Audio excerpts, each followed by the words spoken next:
Este domingo, desde las 6:30 de la tarde, el Real Valladolid puede conseguir de forma matemática su salvación en Primera División. Todo pasa porque el conjunto de Sergio González se imponga en su visita al Estadio Vallecas y consiga ganar a un Rayo Vallecano que ya es equipo de Segunda División. Conseguida esa supuesta victoria ante el equipo madrileño, el Real Valladolid tendrá que esperar a que el Girona Fútbol Club no gane al Levante en Montilivi, y a partir de ahí el Real Valladolid será matemáticamente equipo de Primera División durante una temporada más. En lo que al equipo blanquivioleta se refiere, y en la previa al importante encuentro en el barrio de Vallecas, el Real Valladolid va a formar con la misma estructura de las últimas jornadas y ese mismo 11 que ha conseguido llevar al equipo blanquivioleta a una situación idílica cuando faltan solamente 2 jornadas para terminar la temporada. Sergio González tiene un 11 definido, y ese 11 definido tiene nombres como Jordi Masip, Javi Moyano,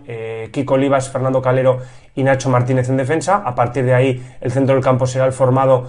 por Rubén Alcaraz y Michel Herrero, la pareja de centrocampistas que mejor rendimiento ha dado durante toda la temporada en el Real Valladolid, y a partir de ahí los 4 hombres de ataque que tanto han rendido en las últimas jornadas. A Waldo Rubio, estrella en el partido ante el Athletic Club de Bilbao, se suman Óscar Plano, Enes Unal y Sergi Guardiola. El 11 del Real Valladolid está definido, ese 11 que ha conseguido resultados en las últimas jornadas y que hace que el Real Valladolid dependa de sus partidos para los últimos 2 encuentros y así poder conseguir la salvación, es aquel que formará en el Estadio de Vallecas en la penúltima jornada, aquella que puede hacer que el equipo blanquivioleta consiga la salvación en Primera.